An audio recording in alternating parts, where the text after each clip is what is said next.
হে রাসূল, আমি আপনাকে ভুলে যাই নাই, আমি আপনাকে পরিত্যাগ করি নাই, আমি আপনার প্রতি অসন্তুষ্ট হই নাই। আল্লাহ পাক দিন এবং রাতের কসম করে সান্ত্বনা দিয়ে বোঝাচ্ছেন, হে রাসূল, দিনের আলো শেষ হয়ে যাওয়ার পরে রাতের অন্ধকার যেভাবে মানুষকে প্রশান্তি এনে দেয়, বিশ্রাম এনে দেয়, ওইভাবে করে আপনাকে প্রশান্তি দেওয়ার জন্য কয়েকদিনের জন্য ওহী নাজিল করা বন্ধ করেছি।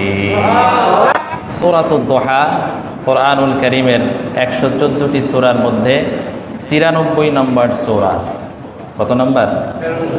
এই সূরার আয়াত সংখ্যা হচ্ছে 11টি, রুকু সংখ্যা হচ্ছে 1টি। সূরাটি মাক্কি সূরা। কি সূরা? বিশ্বনবীর মাক্কি জীবনের ইসলামের প্রাথমিক পর্যায়ে সূরাটি নাজিল হয়েছে। এই সূরার একটি বিশেষ ফজিলত রয়েছে। কি রয়েছে?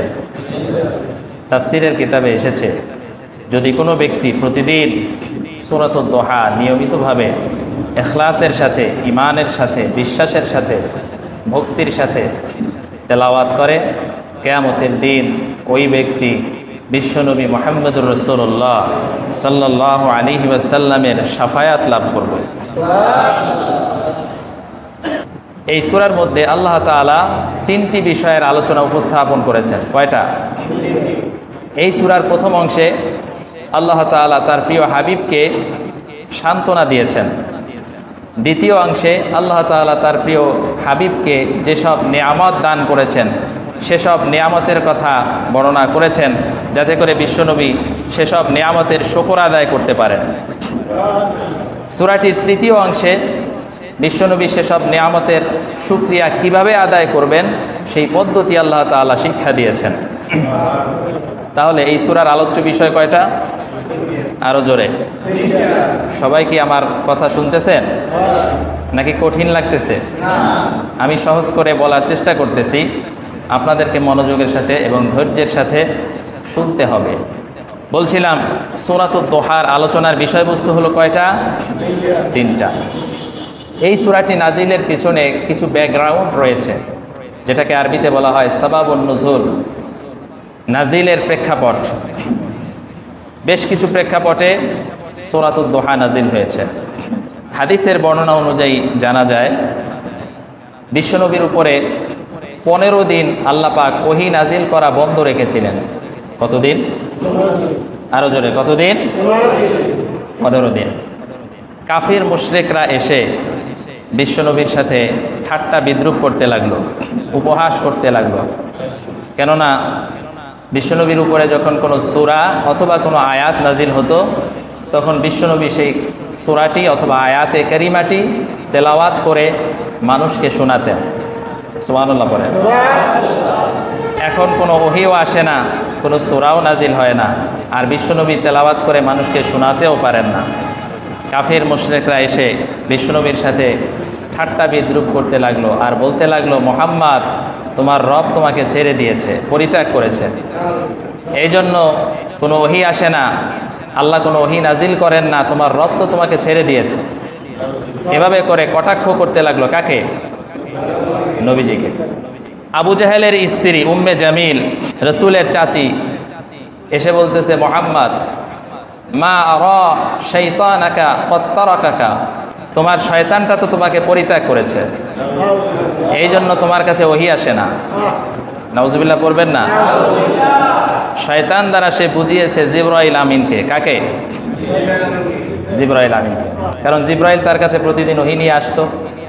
কাফির মুশরিকদের ঠাট্টা বিদ্রুপ, প্রিয়জনের পক্ষ থেকে উপেক্ষা, বাতিলের বিরুদ্ধে সংগ্রামের একমাত্র শক্তির উৎস কোরআন থেকে বঞ্চিত হয়ে বিশ্বনবী অত্যন্ত বিচলিত হয়ে পড়লেন।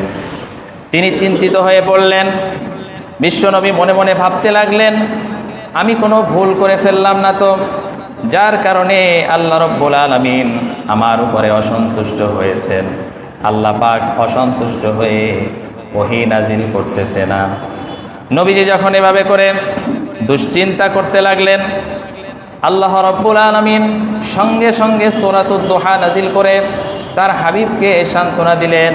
আল্লাহ পাক বলে দিলেন ওয়াদ-দুহা ওয়াল-লাইলি ইযা সাজা মা ওয়াদ্দাআকা রাব্বুকা ওয়া মা ক্বালা। হে রাসূল, আমি আপনাকে ভুলে যাই নাই, আমি আপনাকে পরিত্যাগ করি নাই, আমি আপনার প্রতি অসন্তুষ্ট হই নাই।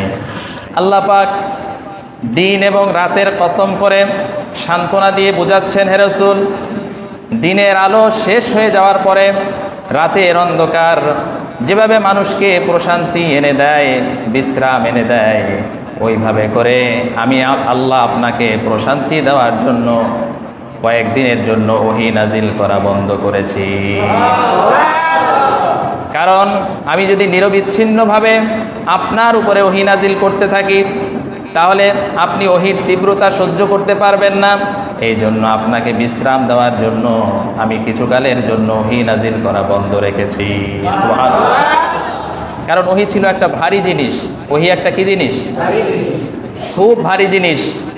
মাঝে মধ্যে বিশ্বনবীর উপরে যখন ওহী নাজিল হতো তখন বিশ্বনবীর জিসিম মোবারকের রং পরিবর্তন হয়ে যেত।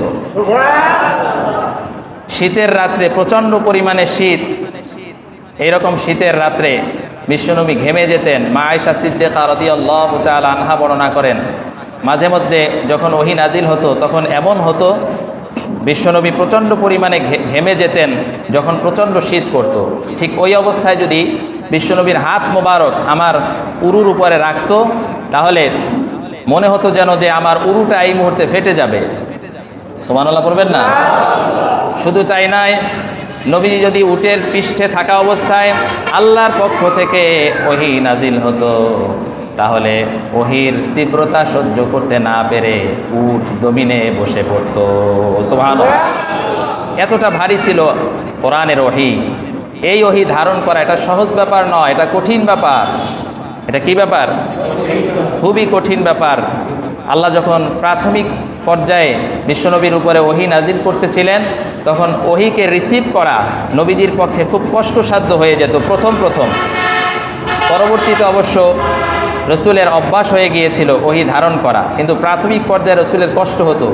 আল্লাহ রসুলের কষ্ট লাঘবের জন্য, রসুলকে প্রশান্তি দেওয়ার জন্য, বিশ্রাম দেওয়ার জন্য আল্লাহ পাক কিছুদিনের জন্য ওহী বন্ধ রেখেছিলেন। সুবহানাল্লাহ বলেন। এই কোরআনের ওহীকে আল্লাহ পাক যদি পাহাড়ের উপরে নাজিল করতেন তাহলে কেমন হতো? আল্লাহ পাক বলেন, সূরা হাশরের মধ্যে এসেছে, লাউ আনজালনা হাযাল কুরআনা আলা জাবালিন লারাআইতাহু খাশিআম মুতাসাদ্দিআম মিন খাশিয়াতিল্লাহ। আল্লাহ পাক বলেন, এই কোরআনকে আমি যদি পাহাড়ের উপরে নাজিল করতাম তাহলে পাহাড় আমার ভয়ে ভীত হয়ে কোরআনের তীব্রতা সহ্য করতে না পেরে পাহাড় বিদীর্ণ হয়ে যেত। সুবহানাল্লাহ। চিন্তা করেন কি পরিমাণ ভারী জিনিস ওহী। এভাবে করে আল্লাহ পাক তার হাবিবকে সান্ত্বনা দিচ্ছেন, হে রাসূল, আমি আপনাকে ভুলে যাই নাই, আপনাকে পরিত্যাগ করি নাই, আপনার প্রতি আমি অসন্তুষ্ট হই নাই। এই কারণে আমি আপনার উপরে ওহী নাজিল করা বন্ধ করি নাই, বরং আপনার ওহী ধারণ করতে কষ্ট হবে, আপনাকে বিশ্রাম দেওয়ার জন্য, আপনাকে প্রশান্তি দেওয়ার জন্য আমি কিছুদিনের জন্য ওহী নাজিল করা বন্ধ রেখেছি। সুবহানাল্লাহ পড়েন। এভাবে যখন আল্লাহ তাআলা তার হাবিবকে সান্ত্বনা দিলেন তার হাবিবের মন ভালো করার জন্য, তখন বিশ্বনবীর মন সঙ্গে সঙ্গে ভালো হয়ে গেল।